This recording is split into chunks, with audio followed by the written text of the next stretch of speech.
Trail runners, welcome back to Chasing Gold. We're talking to some of the top athletes at this year's Javelina 100, chasing those golden tickets to the 2024 Western States 100. Today, we're talking to 30-year-old Tara Dower from Virginia Beach, Virginia, but I think is maybe on the road. We didn't get to talk about that in our pre-race chat, but she ran her first ultra in 2021 at the Ridge Route 50 miler, placing first in 10:50. She works sometimes at REI. She's also a YouTuber. We're excited to talk to her. Tara, welcome to the show.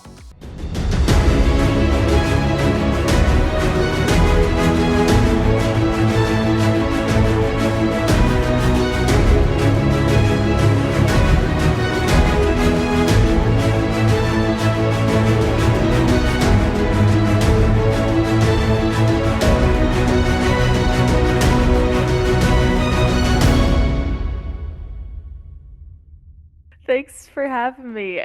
I think you're the first one to say 30-year-old Tara Dower. I just turned 30, so that's crazy to hear. I got a chuckle. You're like, I don't know if that's a good or bad thing. I was like, wait, what? Oh, dang it, I am 30.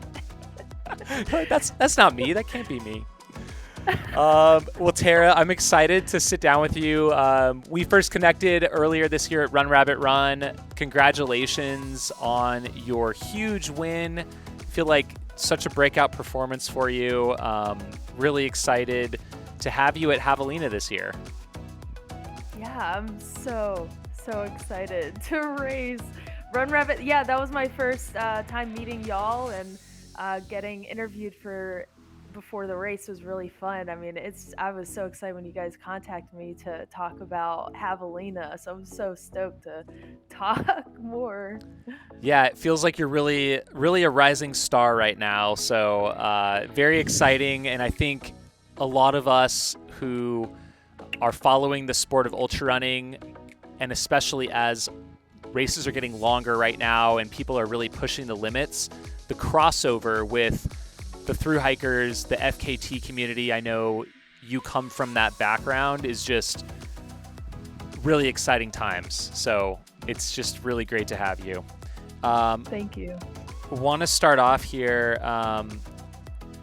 You have run a golden ticket race before, so you were 12th at this year's Black Canyon race. And I'm not sure what you were doing before or after that, because I know you were also on the Colorado Trail this year. What draws you to a golden ticket race? Are you really looking to get into Western States? Do you just like chasing the competitive fields, or just like racing fun races? Yeah, Black Canyon this year was a really competitive race, and I think that was really exciting.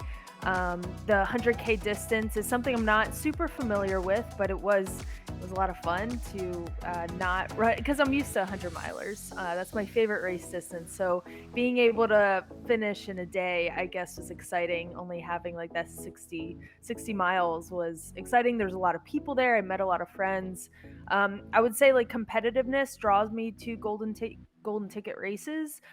Getting into Western States, I think for anyone, anyone who's competitive, I don't want to speak for everyone, but everyone who's going to those golden ticket races, I think they are hoping they get a golden ticket. If they say they're not, then I don't know how truthful that is, because I mean, a lot of people I know want to run Western States, and I'm one of those people. I would love to have the opportunity one day to run that race along with a couple others. That's awesome. Curious, how has your recovery been since Run Rabbit, and like, have you been able to put in some more training since that race? Yeah, I have. I've been doing a lot of speed and flat running. Like in Virginia Beach, we have only flat trails. So I've been running on a lot of those flatter trails really quickly. Recovery was fine after Run Rabbit. I felt like the week after, I felt pretty good to go and train again. I was excited for Javelina, and getting my speed back was something I was focusing on for this period of time in between. Have you run any flatter 100 milers in your career? Yeah, my third 100 was Umstead. That's where I grew up. I grew up in Raleigh, so it was exciting to do that race. And then I've done a couple 50Ks that are flat. But those are the ones that first come to mind is Umstead and I forget what it's called. It's up in Northern Virginia. It's a 50K that was pretty much just all flat and a lot of running. Could you talk a little bit about your race strategy and how it might differ coming from a race like Run Rabbit Run to a looped format like Javelina? Yeah. Oh man. It's kind of been developing as I've been talking. I've been talking with a lot of people who have run the race before. I've talked to people who have had success at the race. I talked to Arlen a couple days ago on the phone, and I've talked to Casey and Annie, and I've talked to Nicole Bitter, and just trying to get a bunch of opinions from a bunch of different places and a bunch of different advice. And I've just kind of been piecing it together. So what I'm thinking for Javelina is just keeping up a consistent pace throughout, not going out too quick, but keeping a fast, quick pace, and trying to keep that throughout the entire race, especially the fourth lap. I've heard that's pretty warm. I would say how it differs from Run Rabbit. I'd say it's a completely different race. I mean, they're just like not even the same realm. I mean, they're completely different. With Run Rabbit, in my head, it's like, okay, run when possible. Whenever you're able to, just run. If you can't, just keep up a quick hiking pace. And it was a lot of mindset stuff. It was a lot of mindset. Keeping a positive mindset was on the forefront of my mind, and pacing it well in the beginning, going slower at first and then speeding up after the first 30 miles. But for Javelina, I would say keeping a consistent pace is my main goal for this race. Awesome. I'd love for you to touch on either or both gear and nutrition for an event like Javelina. Oh, yeah. Gear, I would say just whatever pack feels the most comfortable, one that doesn't, give me any chafing. I am dressing up as a cat, so I will have some cat ears and some body glitter and whiskers on, so that's important. So that's a big one for sure. As far as nutrition goes, eating whatever sounds good. I've really learned, especially at Run Rabbit, throughout these 100-milers, I've done a bunch, but I would try to just eat 300 calories every hour. And I learned that that doesn't work for my body. That doesn't work for me. I usually end up throwing up a lot after trying to force those calories down. That's really how it felt. So I learned at Run Rabbit that about anywhere from 150 to 200 calories work the best for me. So I'm going to try to stick to that. And that's mostly made of Spring Energy, some Tailwind, some Morton's. And then if I get to an aid station, something looks tasty, like some chips or soup, I'm definitely going to down some of that as well. Awesome. Before we get into our fartlek round, I'm a little curious, are you considering in your future career moving up to like a 200-mile distance in terms of racing? Yes, I would absolutely love to. Oh my gosh, that would be so cool. Yeah, for sure. I mean, I would do it tomorrow if I could. Love it. That's awesome.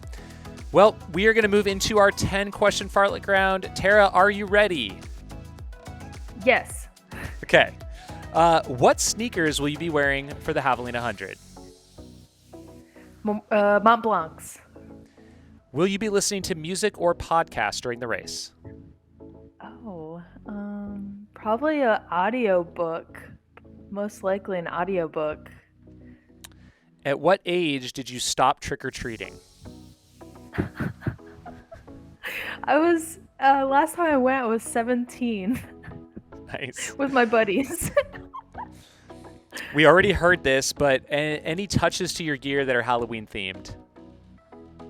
Oh yeah, I got some kitty ears, I got the body glitter, and I got some whiskers. And I'm also going to wear a skirt, which I love. That's part of the costume as well. Nice. Will candy be part of your nutrition plan? Most likely, yeah. Some Airheads if that sounds good, for sure. I can see that. What will be your pre-race snack before the morning of? I usually do pre-race snack. I don't know. Breakfast. I mean, I usually do like oatmeal every single time because you can pretty much find that anywhere, whatever state you go to race. I always find oatmeal at a like Quaker's oatmeal. If you could choose a walkout song, what would it be? Oh my gosh. That's such a good question. Oh, I've been listening to this band. I don't know how to pronounce their name, but they're a Japanese screamo band. It's a bunch of women, and I don't know what they're talking about, but there's one song that it's called We Love Sweets. I think it's I Love Sweets or We Love Sweets, and they're just like talking about how much they love candy, what I assume. And they're just like screamo in Japanese, and I love it, and it's such a good hype song. That sounds amazing. We'll have to put that on the DJ request list. Have you ever hallucinated during an endurance event? Oh yeah, like pretty much every single time, every 100-miler. Anything good out there? Do you want to know about some? Oh yeah. Oh, okay. Oh my gosh, yeah, so many. Man, so the first 100-miler, there was a lot of hallucinations. But I was in the porta potty and it was at night, and all of a sudden it looked like all these bugs were coming up. And then they're swirling, like all these ants were like in the porta potty and it was swirling. They're all walking in a circle. And then I saw this guy who was in full camo. This is 2 a.m. at night, first 100, didn't really have a lot of experience with 100-milers.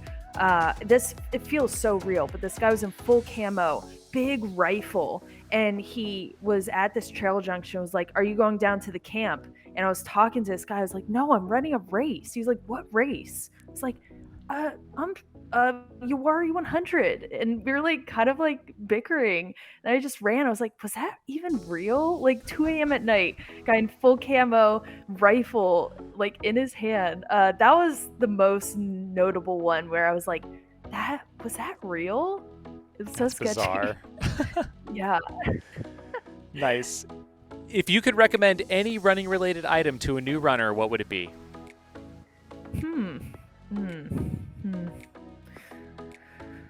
Oh man. Oh, that's such a good question. I don't know. I don't want it to be boring, but I kind of think toe socks are really important for blister prevention. Blisters are really painful, especially in 100-milers, and that causes a lot of people to quit. So having a good blister prevention technique like toe socks is important. Great advice. Last question. What place are you finishing at the 2023 Javelina 100? There's so many amazing women at this race, and men too, but there's so many. I have so much respect for these women, right? And obviously I would like to think that I could suffer just as good as they can towards the end, and I'm hoping it's first or second. I want to say first, but that's not to say that these women, are amazing. I have so much respect for them. I'm so honored to be a part of this Chasing Gold podcast because, man, there's a lot of amazing women at this race, but hopefully I suffer better and it's first. Awesome. Love it. Well, Tara, thank you so much for taking some time to chat with us. We're really looking forward to having you out in the desert. If those of you who are viewing or listening want to follow Tara, you can find her on Instagram, tara.dower, or subscribe to her YouTube channel, Tara Treks. Yep. Thanks so much. Thank you for having me. Appreciate it.